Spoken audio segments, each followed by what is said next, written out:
Share very quickly, and when you grew up in the church, from what you remember, who were the guys in your age bracket? You're talking about Peter Kucenko. Everyone was a couple of years. Zubalevich, Chwardas. Who grew up with you in your age? The guys. Who do you remember very, very quickly? Well, we spent time together as a group growing up for the first, I guess, 7, 8 years. So the group would have consisted of Peter Kucenko, Andy Zubalevich, who coincidentally I've seen recently a few times. So it was fun to reconnect with him. I met with him purely coincidentally a few years ago at a restaurant. We were driving up, I was driving up to my sister's cottages, and he was driving up to Pigeon Lake, and I had all my nephews in the car. He had a whole bunch of kids in the car, and we met at McDonald's purely by coincidence. We looked at each other, and I guess said to each other, I think I know you, I think I know you, and so we made the connection. But so Andy and I chummed around with Peter, and Peter Tymciw, of course, was yes, same age, and so we had a lot of good fun. And we, in fact, visited. My father and I visited churches all over Ontario, and through the churches that we often visited together, my father was doing the preaching, and I chauffeuring, or even before I was chauffeuring, I just was the I guess my father's companion, driving companion. But anyway, it was interesting in that I think it sort of gave me an opportunity to meet with other people who became friends at the time, and I'm thinking of Terry Ivashkiw, yes, who I just saw recently, because we were at that church a lot, and the Ivashkiws were always very gracious. We would go over for lunch, and you know, Peter and I would do the things, or sorry, Terry and I would do the things that kids that age do, and I won't disclose the details. You might want to ask him on tape, but it had to do with my dad's Rambler as a hint. That was the blue one? That was the blue one, yeah. And then, you know, we visited the Oshawa church where my dad was visiting minister, and so I have really good memories with Bobby Slobodian. I haven't talked to him in a long time, or seen him in a long time. And of course, we would all get together, I guess, as a pack at Pigeon Lake. Yes, I remember. So those are the. I wasn't part of that group. You were a couple of years older, and I never. Older. It was a different group. It was a different group. We had good fun with Dan Schwerter as well. He was always a fun guy to be around. Yes. So that you know, I named a few names. There were obviously others, but it was there were a lot of fun days for sure. But since having left Toronto at a fairly young age to attend school at 18, and having spent 6-7 years in Ottawa, we sort of lost touch. And I suppose that they went their separate ways as well. I don't know. So we never really kept any kind of a close connection. But those were my recollections of my early days at the church, and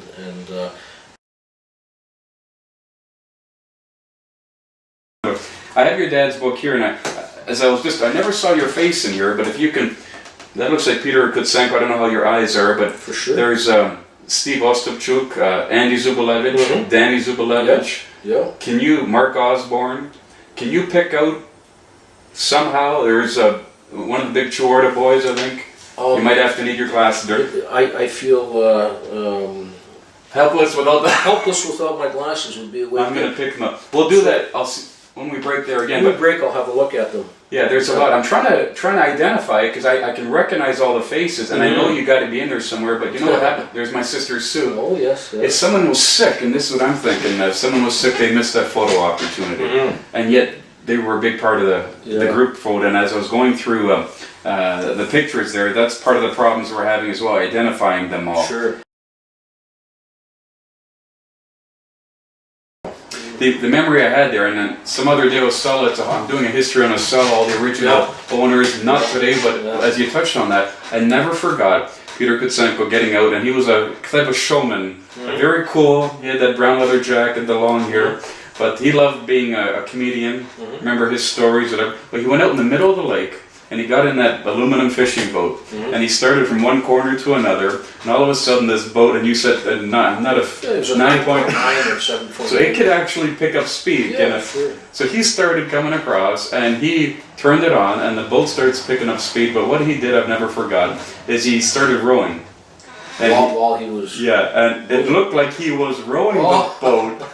Superman. Yes, and we're all looking out there, and I think he's done this several times, but this boat picked up speed, and he's going faster and faster, and you would think that he's rowing this boat across the lake. An Olympian. Oh, that's funny. That was incredible to me.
Welcome back to another segment, and this time we're going to just use Walter's recollections and memory of a special young man. Out of all of our churches, especially in this church, God has never removed a young person the way he did Peter Kucenko. And I just shared briefly in our last segment of how I was at Jarvis Street at the school there and remembering a young blonde guy. It's probably happened after Peter died, but those years, I was in university, first and second year, and I'm asking myself, I'm going for accounting and I'm going to work, but what if I don't even graduate? What am I doing for God during those years? And it was during November 1979, coming around the bend, or 78, I think it was 79 from Niagara Falls. Walter was in the band with us in the Living Hope Singers, and that's another story. But God started working in my life to say, Peter, life is short. He's blessed me with another 30 years since then, and Walter as well, but we don't have those guaranteed days, and we need to keep serving him. I hold an album here, Walter, and the first album, and we'll talk about the group in another segment, but the first album was dedicated to a young man. Tell us what you recall of Peter Kucenko. For all those that are watching, tell us how life is short. Tell us the day he died and who died on that day as well, the city you came from when you came to Toronto. Recollect, as I've shared, the testimony of Peter at that time, and you've shared already the connection of his grandparents in Winnipeg, yes, turning around in the church here, and how special Peter's father and mother were to you. I know Eugene was just a special person, singing from this church for many years. But Walter, give us, for all those who've never heard of Peter, and for those that are in Peter's family, someday when they're watching this, I know Helena has 2 little girls, someday when they watch this, who was Peter and their family? Tell us about Peter. When I was teaching the Sunday school class, Peter did join the class of teenagers. And then I was singing with the Living Hope Singers. Traveling with the Living Hope Singers, musician, master of ceremonies. And there was an opening for a bass player. Now, Peter was interested in music. His dad was quite a soloist in this church. He had sang with the choir. In fact, his dad, Eugene Kucenko, I heard him sing in Manitoba as a young teenager on the records, the LPs, with the choir from this church before I knew him, before I knew his parents, in fact. Who were in Winnipeg for a while. This is Eugene Kucenko's, Peter's grandparents.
There was an opening with the Living Hope Singers for a bass player, and Peter was interested, so Mike asked Peter to join the group, and Peter joined, I just forget what year it was, in 76, I believe.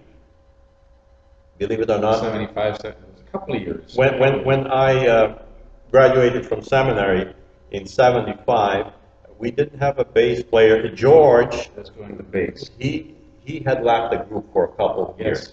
He had gotten married. He had left the group for a couple of years. And believe it or not, I played the bass every so often, the bass The guitar. stand up or the guitar? No, the guitar, bass guitar. And then Peter joined us, late 75. Peter joined us.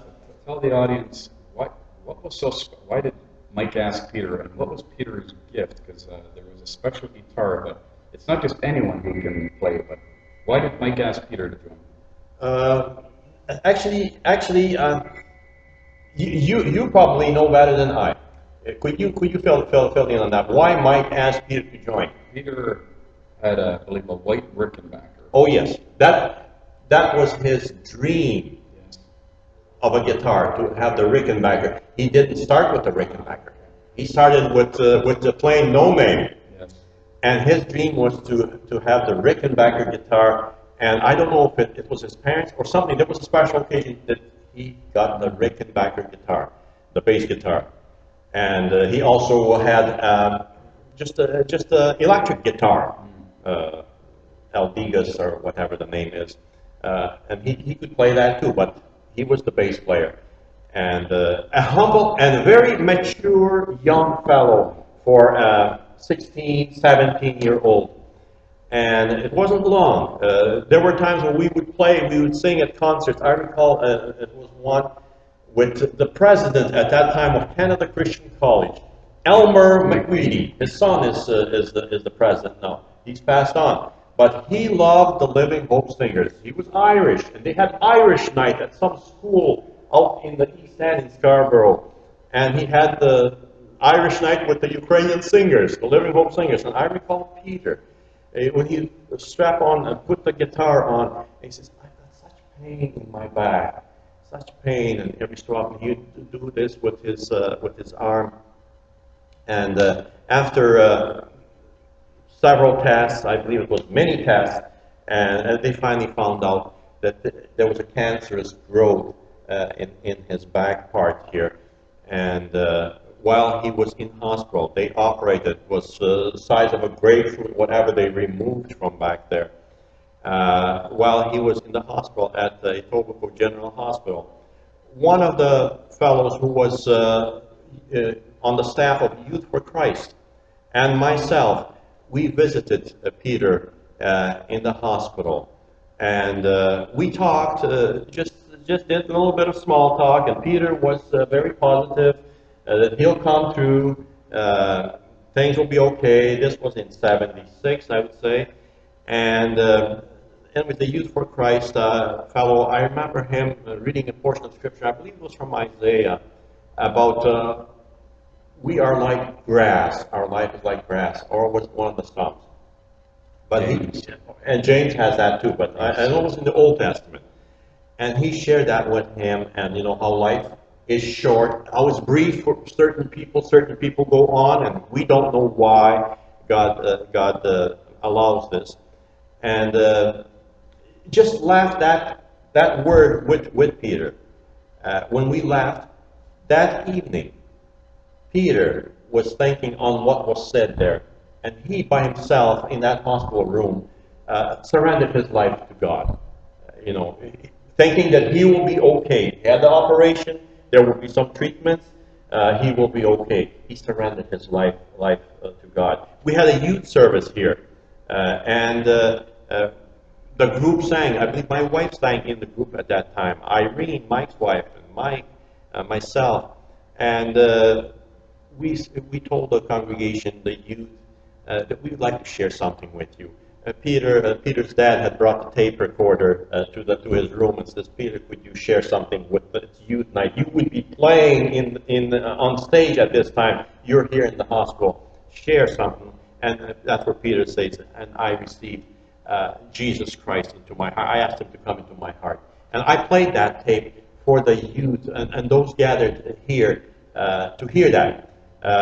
It wasn't long after that, Peter lost his hair, had a hairpiece, and he would still come and play with the group. That is when your brother Paul asked to travel with the group, because Peter would be getting tired. He couldn't do, sometimes we get a concert, there would be 2 sets of maybe 15 or 20 minutes and other groups, and Peter would play the first one. Mike had a special bed in the van over the equipment, where we carry the equipment. That is for Peter.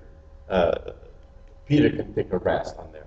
Peter would go and lay down in the van, and brother Paul, your brother Paul, would play the guitar for the second set and stuff like that.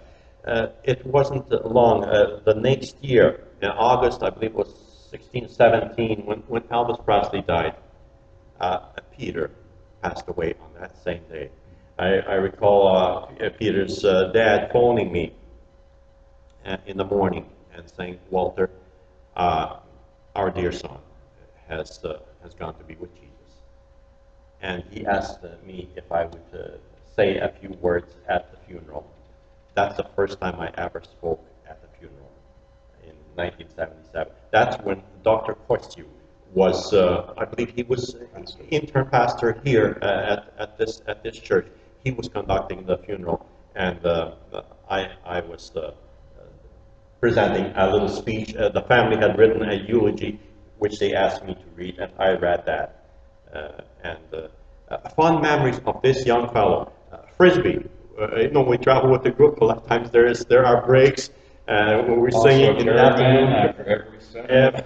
and we're out there with the Frisbee. And I recall he was recovering from the operation in Waterford, Ontario. We would sing in the morning in the church. I would speak in the church in the morning service, and then in the afternoon, in the evening, around 5:30, 6 o'clock, there was a truck. They would drive out to the baseball diamond in the community center area there, and we would sing on the big truck, on the flatbed kind of thing, and people would sit in cars, and in between we would go to the beach. I remember one time at the beach, and Peter and I were tossing Frisbee, and Peter's girlfriend, I believe Lori, was there too, and my wife is yelling at me and says, "Peter shouldn't be tossing Frisbee. You know he's not well." And Peter says, "I know what I'm doing. I know when to stop, And so we stopped after an hour or so of Frisbee.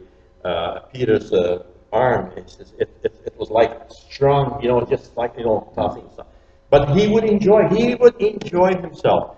And very mature guy. Sometimes I would tease your brother Mike, who's the leader of the group. He's driving with the van, and Mike is telling some story, and he's going on and on and on. And I say to Peter, "Peter, close your eyes." And Peter says, "I did, but I can still hear him."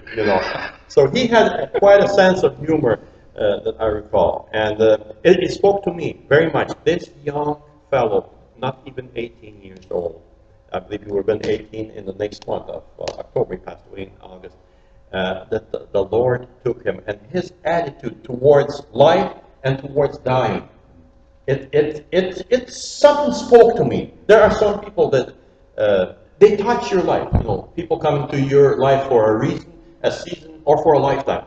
He touched me for a lifetime. You know, and in a positive way. How I look at life, how I treat others, and I'm thankful for every minute that he would have loved to travel with the group. 15 years, like I did. There are others who were his age who also loved music. I can name names, I will not. But you could see they are not committed, they're not dedicated. It's just not in them to give of their all, give all that you have and more. He was that type, you know. And what an example. I thank the Lord for the memory of young Peter Eugene Kucenko. If you're watching today, and it's not just Walter's perspective, but a few thoughts came to mind, and how that grain of wheat falls into the ground and remains alone. If it dies, it bears fruit. A few things come to mind. Boris Kurek. I remember him standing up here on this platform. And Boris, if you're watching this, wherever you are today, in the States or driving your truck, Boris was a big part of Living Hope Singers. He was our bus driver. I have never forgotten, and Soundman, never forgotten when Boris stood up here and said, in Peter's place, I will now live in his place. I pray that God and Boris, that you would honor that stand and not forget those days when you stood here and how you were on fire for the Lord in the youth year. It was difficult times for you when you became a Christian and up with a cella and the years there. And I pray for you, Boris, as you're watching this. You're a big part of the group. But I remember Peter used to touch Boris's wife. Yes.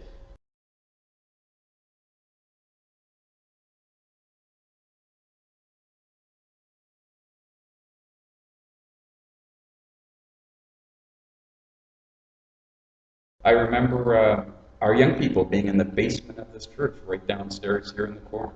I remember the day when Peter came into the basement, and for those who remember him, his face swelled up like a watermelon. Chemotherapy, whatever he was going through. I remember his hairpiece.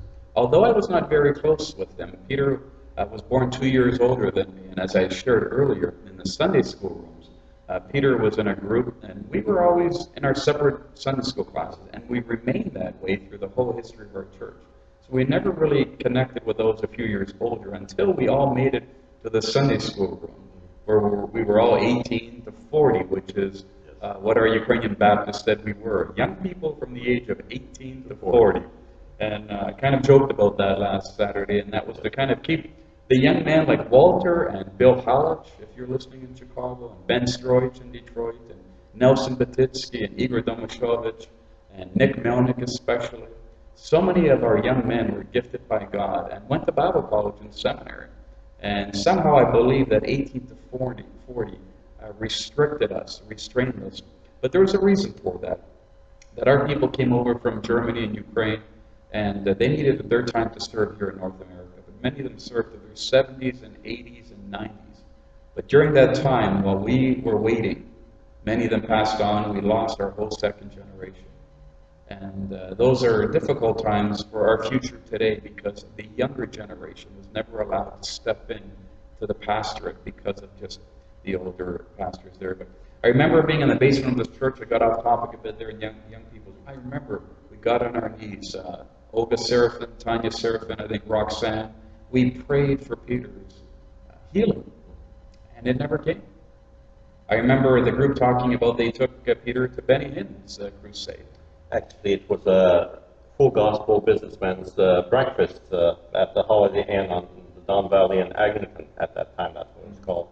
And we were the music while Benny Hinn was the speaker for that breakfast.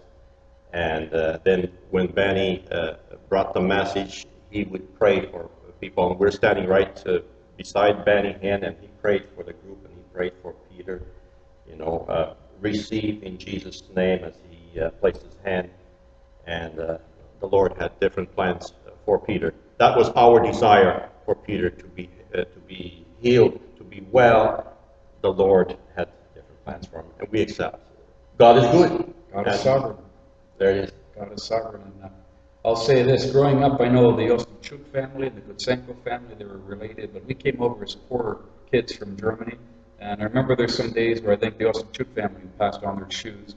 And they were always years ahead of us. They always dressed sharp and looked sharp. And Peter was one of the coolest looking guys ever in our young people.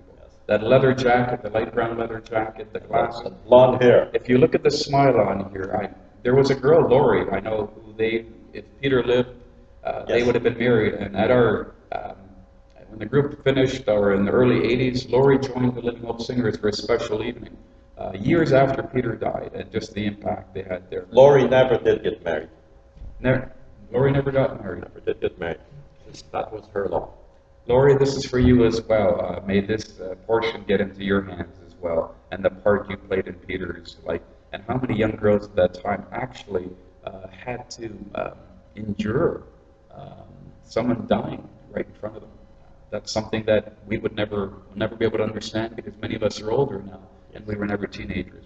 I share two thoughts with you, and maybe Walter might add some more if they come to mind, but Peter was a cool guy, so much that at Masella, I'm a teenager, I'm 15 years old, and this is when Masella just started, and we were up, for those that know Masella, at the point, we're at the beach, and Peter was a jokester too. He was a very funny guy, and he got in an aluminum rowboat. I shared this with my kids this past weekend, and we're all, he knew when to just hit the right time. All these people are on the beach, all these young people. It's one of those long weekends, whatever. And all of a sudden there's this rowboat, aluminum fishing boat, one that my father-in-law tends to get into, that he actually fell out of by stepping on it. It's very light, it's very shallow, it's very short. There's a little engine on the back, and I'll never forget this for those that were up there. You see the boats come flying across, and all I saw out of the left corner of my eye, and someone said, "Look, there's Peter out there." And in the middle of the lake, Peter is sitting in the boat, and this boat starts picking up speed, and all of a sudden, all you saw Peter doing was rowing. Oh. And for 30 years, I have never forgotten that time, that here is a guy, and maybe the webcam is not picking up this properly, but you put an aluminum fishing boat at 5 or 10 miles an hour, and you see that start moving across there. Peter picked up the speed, and he kept on going like this, and this boat is going across, and all we saw is Peter is rowboating this boat across at a phenomenal speed. Maybe that's how he rode into heaven. I don't know, but I've never forgotten that. The second one is not as funny. I've never forgotten his funeral, because it was in Mississauga. I remember Walter preaching. I've never forgotten the impact Peter had on all of his school friends. And maybe if you're watching today and you find the Kucenko name on an internet search, and this clip comes up with Walter's story, and you are a classmate of Peter, or maybe you're a cousin of Peter from the Tymciw family, or his extended family, the Podorum family, and you're watching this. Many of you were at the funeral. Many of you were his classmates, and Peter was such a cool guy. I know he had so many friends. And that funeral, I don't know if there were 300 or 400 or 500 people there. It was big, because it was bigger than our youth conference, our church conference. There were so many young people there, because Peter died while he was just in high school, or finished high school.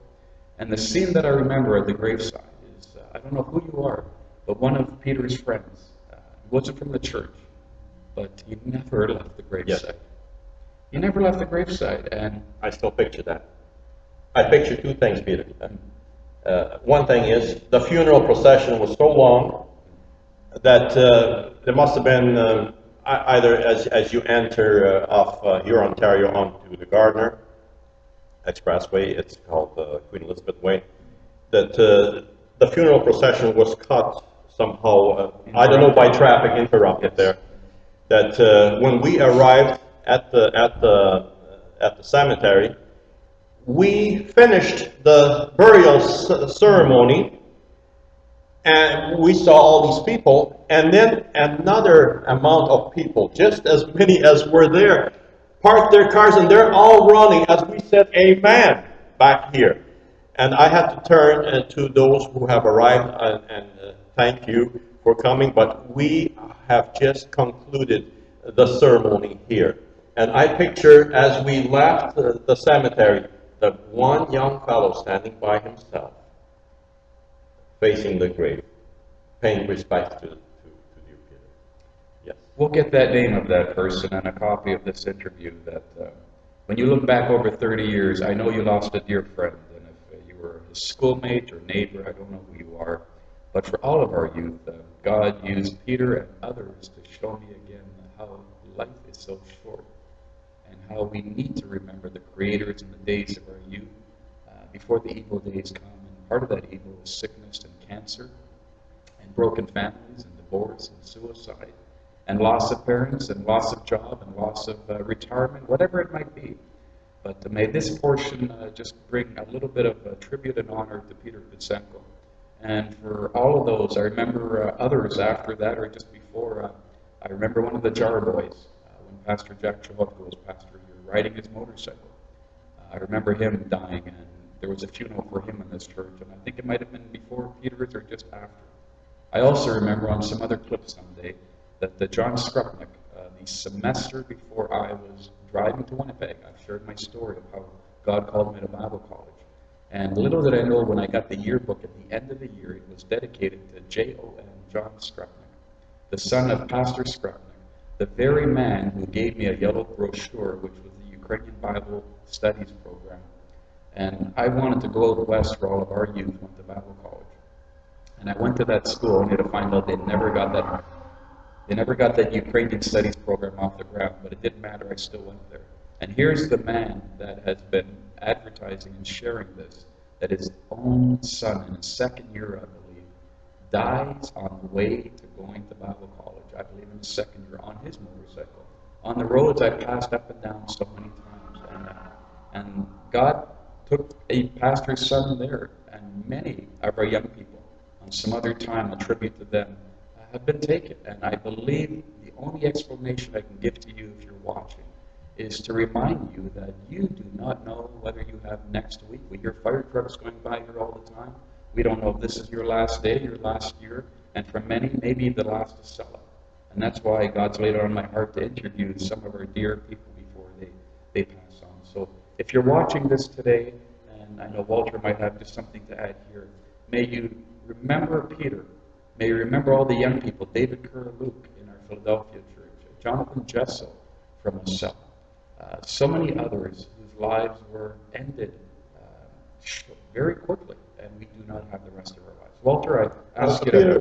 When you mentioned John Skrupnik, yes. Now his dad was the first pastor at Rose River Baptist Church. We're talking 1959 in that area, maybe 58 even. There's a connection with you again. His son with Providence Bible College, Providence College there in Winnipeg.